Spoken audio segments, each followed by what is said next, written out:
Faisons tourner à la main l'algorithme du tri par insertion sur un tableau de longueur n. Je vous rappelle qu'en Python, tableau est plutôt traduit par liste, mais c'est le même esprit, dont le pseudocode est donné ici.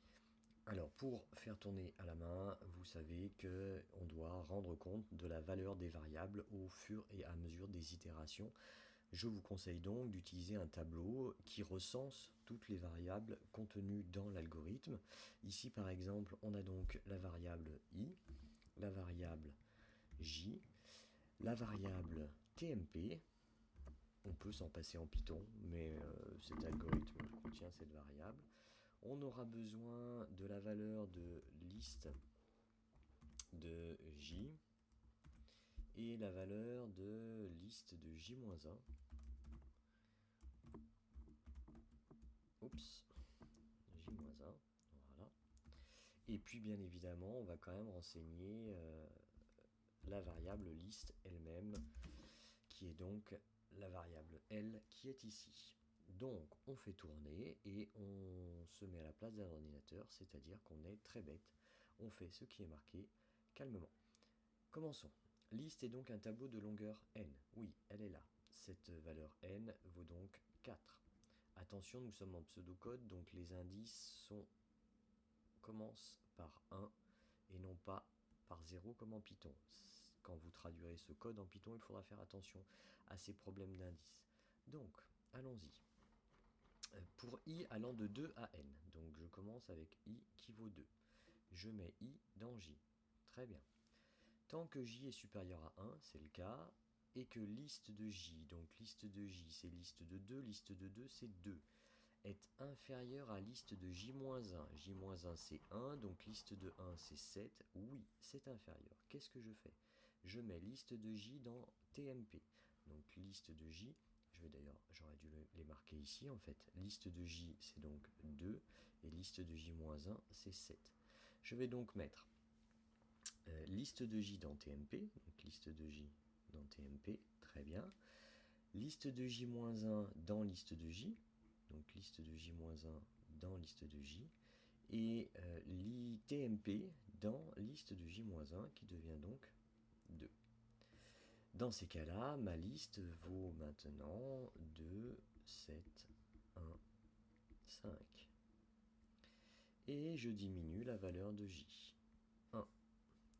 J'ai fini ma boucle tant que, je recommence, mais cette fois-ci j est supérieur n'est pas supérieur à 1, donc je ne rentre pas dans la boucle et j'ai terminé. Je vais mettre un premier trait. Je vais attaquer la deuxième itération. I vaut maintenant, je vais changer de couleur pour qu'on voit bien, 3. Je mets i dans j. 3. Tant que j est supérieur à 1, c'est le cas. Et que, alors allons-y doucement, liste de j. Attention maintenant, la liste rafraîchie est ici. Donc liste de j, c'est 1. Et liste de j-1, c'est 7. Est-ce que liste de j est inférieure à liste de j-1? Oui. Donc, qu'est-ce que je fais? Dans tmp, je mets liste de j. 1. Dans liste de j, je mets liste de j-1. Donc liste de j devient 7. Et dans liste de j-1, je mets tmp. Liste de j-1, je mets tmp. Conséquemment, ma liste maintenant vaut, je n'ai pas touché à liste de 1, 2. Liste de j, c'est liste de 3, cela vaut 7. Et liste de j-1, c'est-à-dire liste de 2, cela vaut 2. Voilà ma nouvelle liste L. J'ai terminé, je diminue la valeur de j. Maintenant, j vaut 2. Que vaut liste de j? Liste de j, c'est liste de 2. Liste de 2, c'est 1. Que vaut liste de j-1? Liste de j-1, c'est 1. Ça vaut donc 2. Est-ce que j est supérieur à 1? Oui. Est-ce que liste de j est inférieure à liste de j-1? Oui, c'est le cas. Donc je rentre dans la boucle while. tmp reçoit liste de j, c'est-à-dire 1. Puis, liste de j-1, ici, vient dans liste de j. Très bien. Et liste de j-1 reçoit la valeur de tmp. Voilà donc ma nouvelle liste en cours. J vaut 2, donc liste de J-1 c'est 1, ensuite c'est 2, 7 et 5. J'ai terminé, je décrémente J. 1. Et je boucle. Est-ce que J est strictement supérieur à 1? Non. J'ai donc fini cette itération. Et je passe à la troisième itération. Cette fois-ci, I vaut 4. J vaut donc 4. Liste de J vaut donc 5. Liste de J-1 vaut 7. Et je commence. Est-ce que J est supérieur à 1? Oui.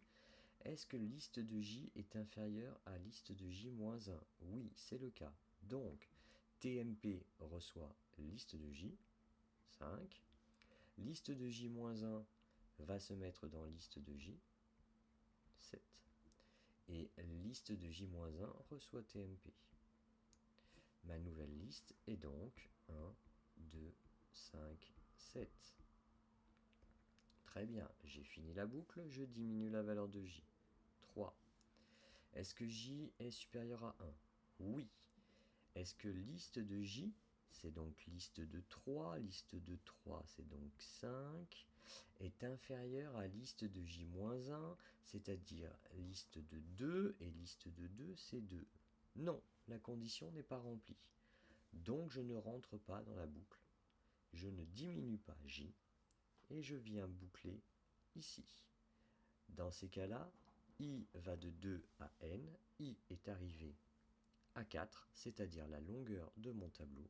Mon algorithme s'arrête car la boucle for s'arrête et je constate que j'ai bien trié ma liste L.